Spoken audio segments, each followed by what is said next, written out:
上園紫水さんは広島市中区中島町にある常円寺の前の住職です。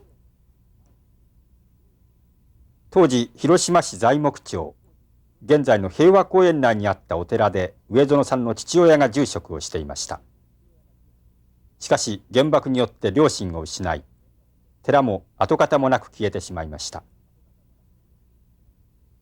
上園さんは出征していたため被爆を免れました。戦後平和公園の建設で寺の移転を余儀なくされましたが、その後努力を重ね寺の復興を果たしました。学生さん生徒さんがこの地を訪れておりますけど、これは大変結構なことですね。平和を語るためには、平和を学ぶためには、この広島市、この公園の一角に一歩でも足を踏み入れること、これが一番尊い体験ではないでしょうかね。現地におりましてね、この原爆の落ちたということ、そして全て多くの人がそのために亡くなったということを聞いた時ほど嘆き悲しいことはございませんね。なかった。8月の5日の日はどういうふうに過ごして覚えがございませんね。その時はただただ暑くて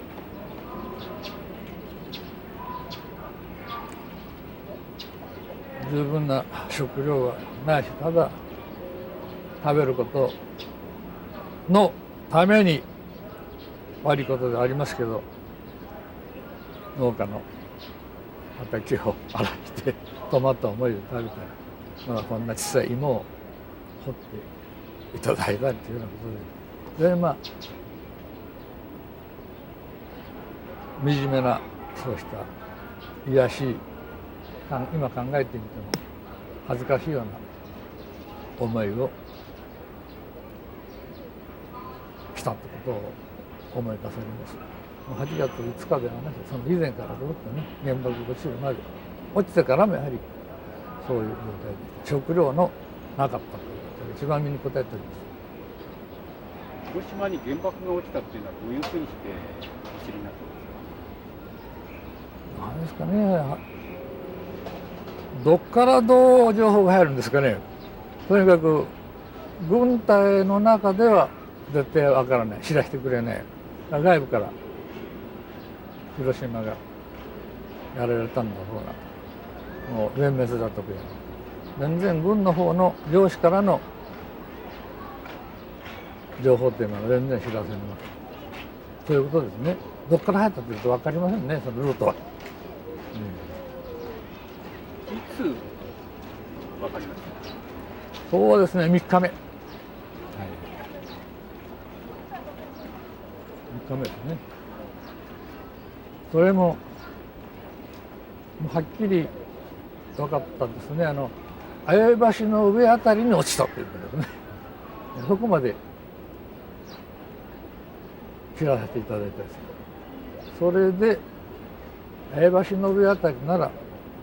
家族は大丈夫だろうというふうに考えました。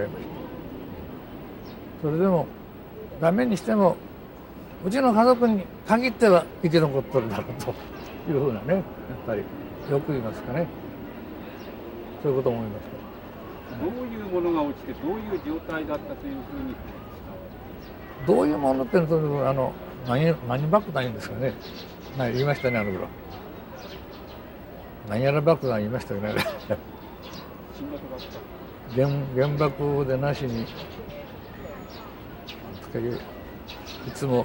そんな爆弾が今製造されてるんだっていうようなことはいつも聞きおりましたけどね。とにかくもう大した威力だっていうふうな爆弾だっていうことですね。家族は両親が寺を管理しており、守りしている。それから私の甥が中学の4年生で朝早くから学童動員で被育所へ通っております。それで早く出たために助かりました。両親が亡くなりましたからね。家族はそういう状態でした。お寺はここにあったの。今みんな観光客がね。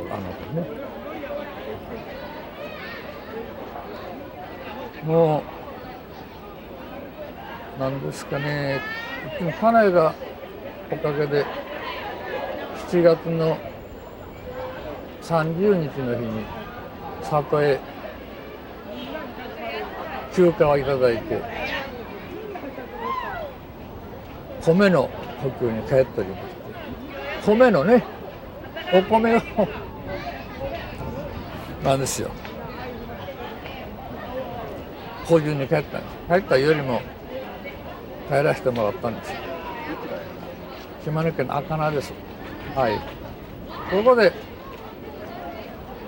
食べつけない白米を腹いっぱい食べ過ぎて、いわゆるなんですかね、里腹言いますか、食べ過ぎために胃腸障害、熱波というの1日も2日も5日の日も今日も帰れそうにないということで連絡しました。6日の日ももう1日まだ無理だろうというんで朝早く電話して、ということで両親もそれなら良くなるし早く帰ってこいというようなことで連絡をつけて、それから8日の日に帰ってきましてね。そして焼け跡探してくれまして、たまたま両親のお骨を探しが出て、ちゃんと私が復員するまで毛利してくれておりました。行ったのはやっぱり1週間のうちですね。はい。お骨を確実にこれが父親のお骨であるだろう、母親のお骨であるだろうということを家内が確認して知らせてくれましたのが1週間のうちでしたね。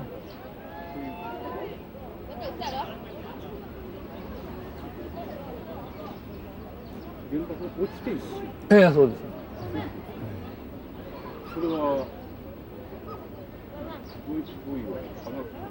それは文通できましたね。非常に厳しい検閲ありましたけど、この分だけはちゃんと届きました。その時の気持ちだけ気持ちですね。何とも言えないですね。物を言えないいう気持ちですね。今だれても。もうその時はまだ戦争終わってないんですからね。戦争終わったという気持ちでなくして、とうとうやられたかという気持ちですね。はい。朝起きるとすぐご本堂へ参るんですよ、父親ね。そして朝のお礼をしてお勤めて、それから食事をするんですけど、その日に原爆の日に限ってはね、お骨が出てきた後っていうものがね、どうも本堂に近いとこなんですよ。8時15分の時間ではもうお勤め済んで食事も済んどる時間ですから、その辺りから出てくる心配ないんですけど、それはたまたま食事が遅かったのか、朝ゆっくり寝てたのか。ゆっくり寝るっていうことは夜寝られないですからね、その当時は睡眠不足ですから、おそらく朝早くよう起きなくて、そして8時前後に本堂のお勤めをして、それから8時15分ぐらいにして降りてくる途中で行かれたんだろうということがすぐ憶測できるんですよ。帰ったのはそうですね、1ヶ月、終戦後1ヶ月ね。すぐでもう帰れたんでしょうけど、ダム整理言いますかね、全部野砲隊ですから機材があるんですね。このようなカメラもありますし、測量機とかね、それぞれ何役もあります。そういうふうなものをちゃんとアメリカの方へ渡すためのリストを作って、それからちゃんと現物とそうした書面を作って、そして引き換えにそれでは帰ってもよろしいということだったんでしょうね。ちょうど1ヶ月後に帰った時の広島の印象はどうですか？ちょうど広島駅に着いたのがね、夕刻6時頃でした。もう広島駅からこの辺りまではっきりと見えませんですけど、大体あの辺りだのいうところまで見えました。建物がないですから。それからこの焼け跡へ行ってみようかという気持ちは起こりませんでした。はい、ただ両親のお骨を安置してくれてる家内の里に行った時に帰りたいという気持ちでまっすぐ芸備線でね、三好からまたバスが来ていただいて帰りました。49日まで過ごしました。それからこの焼け跡のことが心配でなりませんので、19日済まして広島の親戚がございまして、そこへ泊めていっていただいて、21年の3月の半ばにここの元のところへ仮小屋バラックが、そのもののバラックが戦災者用の簡易住宅、昔の住宅営団が売り出した3500円のパネル式のものです。それを自分でこう組み立てて、そしてそこへ住んだんでございます。これが畳数で言えば6畳2間の建物です。こういう建物を建てまして、寺の森、寺の復興を考えました。今日までその復興いうことになると考えておりますけど、それからその後ちょうど3月に帰って、今自分5月の初め頃からわらびが随分生えましたね。瓦礫の中からわらび狩りができるほどわらび、我々も今考えてみたらこんなにね、不思議なことです。焼け跡わらびがよく入るんですけど、わらび、それから畑を作れば作物は何でもできます。特にかぼちゃがよくできます。そのように焼け土で声とったんですね。それから困りましたのは電気のなかったこと。電気がつかないこ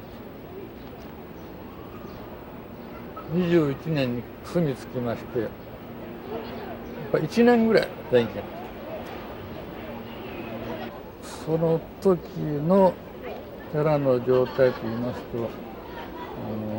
今ここにおるとこもそっとるとこも材木商でございますけど、その時も今寺も材木商、一番は材木商4番地という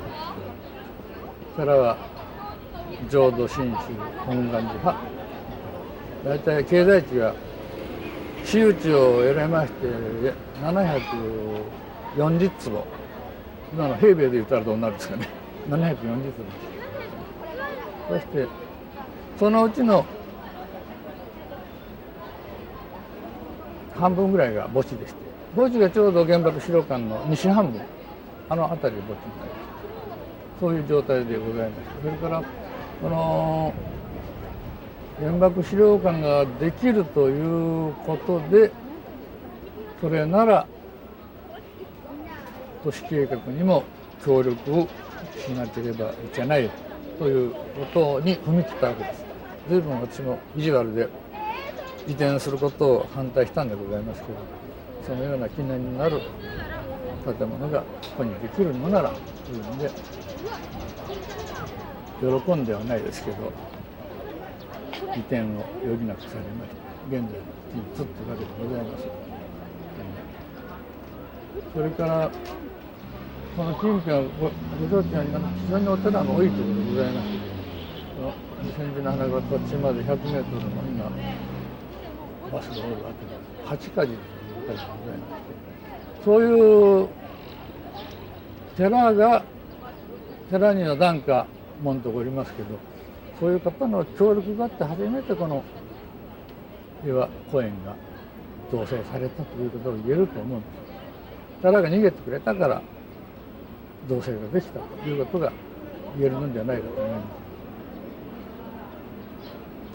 原爆を味わった方、それから敗戦、これは日本の国民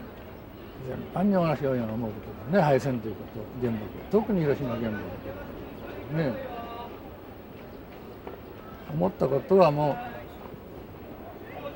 戦争が終わってよかったということね、その喜び、それからもう戦争はしてはいけないということ、そしてこんな恐ろしい兵器を作ってはいけないということ、作らせてはいけないということ、それを自分なりにこう誓ったと思いますね。そのこと以外にはないですね。それとも今ここにたくさんの観光客、学生さん、生徒さんがこの地を訪れておりますけど、これは大変結構なことですね。今言われている平和学習、平和を語るためには、平和を学ぶためには、この広島市、この公園の一角に一歩でも足を踏み入れること、これが一番尊い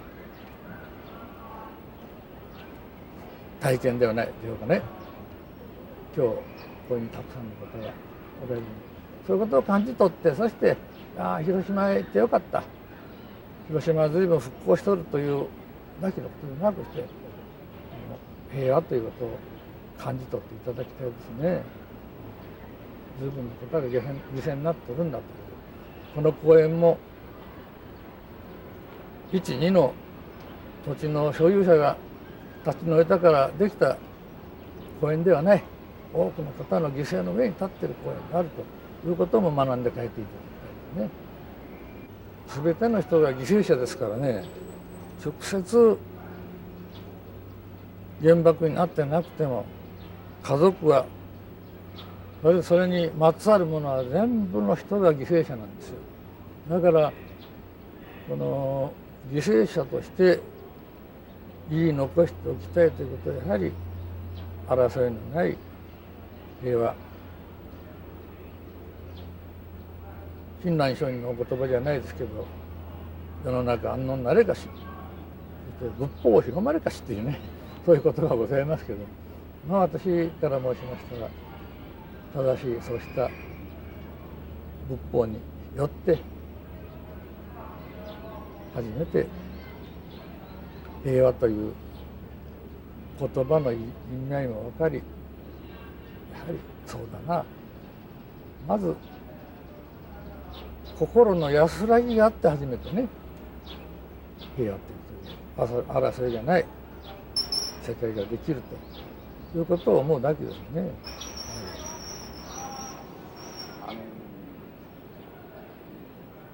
原爆が落ちた当時